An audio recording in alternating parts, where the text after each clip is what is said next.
Hello， 大家好，我係設計師阿 Ben。我哋咧今日咧再嚟到啟德啟欣苑呢個位置。咁我哋咧上次嚟到呢度咧係睇呢個檀物線嘅。咁咧我哋今日嚟呢度做咩咧？就係其中一樣裝修裏邊咧，個驗收都幾緊要嘅，就係一個瓷磚嘅驗收。咁咧瓷磚驗收咧，好多人都講哇，其實唔係完晒個工程完晒裝修先驗收嘅，其實係唔係嘅？瓷磚驗收咧係喺我哋做完水電。跟住泥水啱啱做完，瓷磚啱啱貼好咧，要即刻驗收。點解咧？因為咧，我哋中段咧見到啲瓷磚有啲問題咧，我哋可以即刻知道。其實咧睇瓷磚同埋驗瓷磚咧都好多魔鬼細節嘅。咁我哋今日咧呢一集我哋會詳細介紹。咁咧去到地磚驗收呢個部分咧，其實咧我哋之前咧係會做好多嘢嘅。咁第一樣嘢我哋會做嘅時候咧，就喺設計嗰時候咧，已經話咗俾業主聽咧個效果圖咧，我哋會係呢個樣嘅。咁咧業主咧會決定係用咩物料。有時候咧我哋個地面咧係會用木地板，有時候會用木紋磚。咁我哋呢個業主咧，咁喺呢個啟欣苑嘅單位裏邊咧，就決定咗用600乘600嘅正方形磚。咁咧我哋確認晒以上嘅嘢之後咧，跟住我哋會有一個地式面圖出翻俾個業主，咁個地式面圖咧，其實咧就係一個鋪地磚嘅圖，係話俾業主聽，我哋計劃係點樣鋪呢個地磚嘅。咁呢個鋪地磚咧，其實有幾個要點我哋要留意嘅，就係咧見光面咧，我哋一定係會靚仔啲嘅，可能係整塊磚會睇到出嚟嘅。而有啲有呢個櫃遮住個面咧，可能我哋會做一啲暗位，咁啊可能冇咁靚嘅。嚟到現場部分啦，施工嗰部分啦，咁咧其實我哋先前咧其實已經喺電腦裏邊畫咗呢個地式面圖嘅。咁而嗰個地式面圖嘅尺寸咧係根據我哋之前嚟到複尺而得出，所以咧應該係準確無誤嘅。咁咧但係咧我哋喺鋪嗰陣時候咧，其實落到現場咧，可能同圖紙都會有少少出入嘅。點解咧？因為現場咧，以呢個啟欣苑單位為例咧，係冇辦法每埲牆都如我哋喺電腦圖裏邊畫係直角嘅90度嘅，一定係有少少差池。咁我哋嚟到呢個單位嘅裏邊咧，都發現咗呢個問題。咁我哋同師傅咧都睇到啊，原來呢一邊咧靠我左手邊呢埲牆咧係直嘅，咁原來咧右手邊呢埲牆咧係有微彎或者微傾向外嘅狀態。咁你見到呢個位啦，其實佢會係有慢慢斜落去，有1至2 cm 嘅歪咗嘅。咁我哋咧係極需要現場同師傅溝通，去呢啲位點樣收口嘅。咁咧其實呢度咧另外亦都有第二個問題都會發生咗嘅，就係咧我哋喺個圖裏邊畫嘅時候咧，咁呢個位咧係一直個直 shot 嘅，但係點知我哋睇到咧同師傅現場睇咧，原來呢度咧係有個凹位有個凹位嘅。咁咧我哋就要睇下佢點樣修補啦。咁最主要啦，如我哋之前第一部分講過啦，我哋靚仔個面咧，通常都係見光面嚟嘅。呢一邊咧，其實係放餐台同梳化，見光所以靚仔多啲。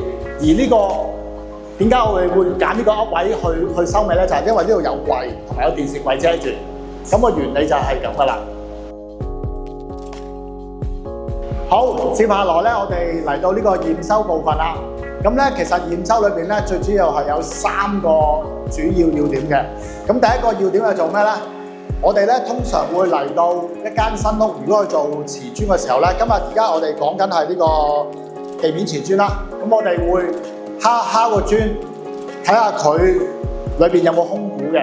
因為正常嚟講咧都係實心嘅。咁如果有空鼓咧，即係可能現象冷縮或者收縮或者有少少問題，咁我哋係要換過去嘅。咁我哋去點樣做咧？通常咧，我哋會揾有木或者膠去敲一敲嘅。咁木咧就係啲老師傅嘅做法。咁我老豆通常都係咁樣做噶啦。咁敲嗰陣時候咧，點樣去驗佢咧？我哋其實係瓷磚咧，每一塊瓷磚都會去做呢個動作，就係中間會敲一敲佢先。跟住其實4個點咧都會敲一敲。咁咧，但係設計咧就唔好咁樣敲喎，因為聽唔到聲嘅。通常我哋咧就係由上至下直率咁樣去睇嘅。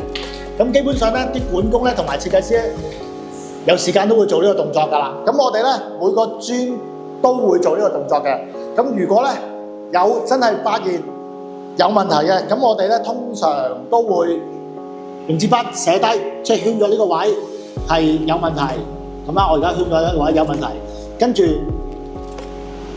邊個就會寫低空鼓咁樣噶。嚟到驗收嘅第二個部分，咁我哋都必須要去做嘅。咁因為呢個咧係客飯廳同埋房間嘅地面啦，咁個水平咧一定要係平衡嘅。咁洗手間或者廚房咧，佢可能會做少少斜水，就未必平嘅。咁客飯廳同埋房間一定要平嘅。咁我哋通常每個位置咧，喺兩個同兩個瓷磚中間咧，我哋就會度嗰個平水咧，睇下佢呢個位係咪平㗎啦。如果超出咗呢兩個點咧，即係歪嘅，歪得好犀利啊！咁喺呢兩個點範圍以內咧，其實上可接受。咁我哋一般都會去，都係每個位我哋都會做呢樣嘢嘅，確保咧個質量係 OK 嘅。咁而家你見到全部都係平嘅，咁我哋會成屋咁樣做，係啦。咁我哋嚟到咧驗收嘅第三個環節，大家咧見唔見到我着咗呢隻膠嘅超薄平底鞋啊？咁其實咧好多五金鋪、雜貨鋪都有得賣㗎。咁呢次我哋咧點解要咁樣做落嚟做咩咧？咁我除咗隻鞋，着咗呢隻膠鞋咧，就真係踩落個場地去感受一下，其實咧有咩位置特別喺呢啲咁嘅夾縫位咧，會唔會有啲高低啊、凹凸嘅？咁我哋亦都會咧詳細去睇一睇啲邊位有冇大問題嘅。咁如果真係不幸啦，有啲邊位係凸咗少少上嚟咧，咁我哋會磨翻平佢，做翻靚仔佢嘅。但係最重要而家呢個動作咧就係成間屋每個邊位平位行下，睇下有冇啲感覺到唔舒服啊，或者有高低級啊，或者有啲夾縫有啲收得唔好嘅位置，係啦。咁咧頭先咧我哋已經咧帶大家睇咗咧驗收瓷磚嘅要點啦。咁咧接下來咧我哋嘅視頻裏邊咧，除咗我哋會介紹好多店鋪講設計介紹咧，我哋都會有好多時間會去做啲驗收啊，或者地盤去睇下發生咩事嘅。咁咧歡迎咧就俾大家俾更多嘅意見我哋會去更改進嘅。多謝大家。如果大家中意我哋呢條片，請大家 like、訂閱同留言。想知道片裏面更多資訊嘅，可以 PM 我哋。